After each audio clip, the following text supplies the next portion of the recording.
Hey Dan, so we are going to talk about the Thunderstruck trial, what we did with you, kind of the interesting beginning of the findings, but really the antithesis of what this is going to mean for you in the future, your farming, how you're going to get more sustainable and precise with your farming. Yeah, absolutely. So we take a typical hop plant.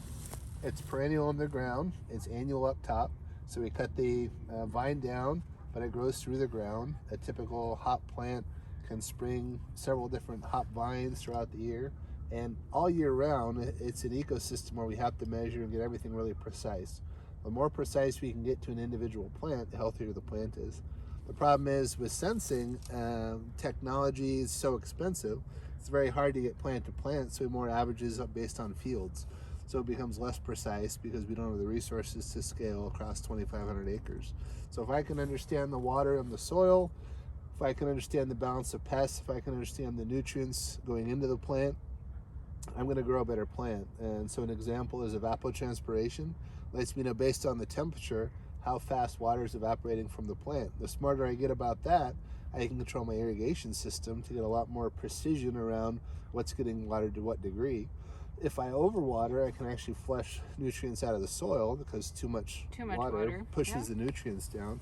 But if I have too little, then the plant goes through heat stress, which is a problem, if you have particularly hot days. Sure. It also drives up the use of water, which drives up the cost of water. Sure. And this is something California is having a real big problem with right now. So it's important to keep a balance, and as I drive the cost down and make things easy to integrate, I can go acre by acre and understand all the different layers of data, how it affects my plants, and as I drive down the cost to get more sensors out in the field, I can get a lot more precise about every plant in my given acre. And by doing that, I build better plants, and the whole system works a lot more effectively. So we ran a trial with you in July. So it's a trial. What do you think about what that trial could provide for you as Thunderstruck and the product that we're building around Thunderstruck? Yeah, so there's three big advantages to Thunderstruck right now. It's the fact that we were up from setting up sensors to having data integrated into a Tableau dashboard in 7 hours. That's unheard of in the IoT industry. It's unheard of in farming that we be up and going that quickly. The second thing is the opportunity to drive down the cost and use lower cost sensors to integrate, because typically a lot of weather moisture sensors today are in the thousands, tens of thousands of dollars. So Thunderstruck allows me to integrate a heterogeneous mix of sensors into my platform, which makes it a lot more affordable for me to get involved in that. And more specifically with the trial that we ran, the data is transparent, it's secure, and it's easy for me to get. So I'm able to integrate multiple different kinds of information in one place easily at a low cost. It means I'm going to get a lot more use out of the data on my farm. So let's talk about security for a moment. How important is that to you? How important is that for farms and actually overall industry, seeing that you have a great broad look at what the industries are around here with all these different farms? Yeah, it's hugely important, more so now because a lot of high profile farms have gotten hit by ransomware.